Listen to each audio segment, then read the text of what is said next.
Hello दोस्तों। बड़ा अच्छा एक डेटा पॉइंट आपके साथ आज शेयर करना है। ये एक चार्ट है रिलैक्सो फुटवियर का। और 2011 से 2000 करीबन 21-22 तक ये स्टॉक जो है 80 गुना बढ़ गया। मतलब आप ये देखिए कि ऑलमोस्ट एक लय में बढ़ता ही चला गया। बीच में थोड़े से ये 2010 से 2015 से 2017 तक थोड़ा ब्रेक लगा था इसमें, बट कंटिन्यूअसली इसने राइज किया है। तो जब ऐसा कोई दशक आता है जिसमें स्टॉक बढ़ता ही चला जाता है, तो जिन लोगों ने ले लिया यहाँ पे उनके लिए तो चलो कुछ गेन आ गया।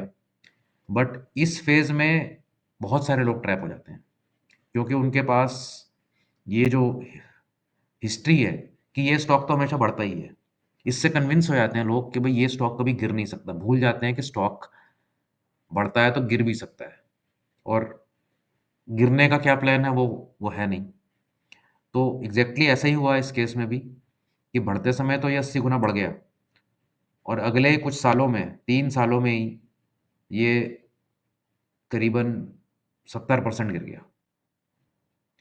तो जिसने भी, आप समझ लीजिए कि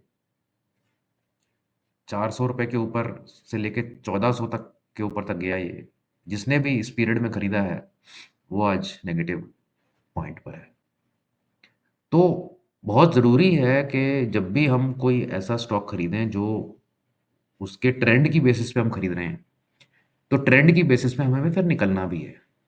आप ये नहीं कर सकते कि ट्रेंड की बेसिस पे आप खरीदें और जब निकलने का टाइम आए तो आप ये कहें नहीं नहीं ये तो स्टॉक बड़ा अच्छा है, इसकी तो ग्रोथ पोटेंशियल बहुत ज़बरदस्त है, ये तो फला पीएमएस मैनेजर ने भी बहुत सारा खरीद रखा है। तो ये डबल स्टैंडर्ड्स हो जाते हैं फिर ये। तो अपना बिल्कुल शार्प फोकस आपने रखना है कि क्यों मैं एंटर कर रहा हूँ स्टॉक में और किस कंडीशन से मुझे एग्जिट करना है। अगर ये आपके क्लियर हैं तो आप कभी भी किसी स्टॉक में लंबा नहीं फंसेंगे। थोड़ा बहुत लॉस लेके आप निकल जाएंगे और आपका कैपिटल फ्री हो जाएगा उससे। तो इस बात का बहुत ध्यान रखें अपनी इन्वेस्टिंग में।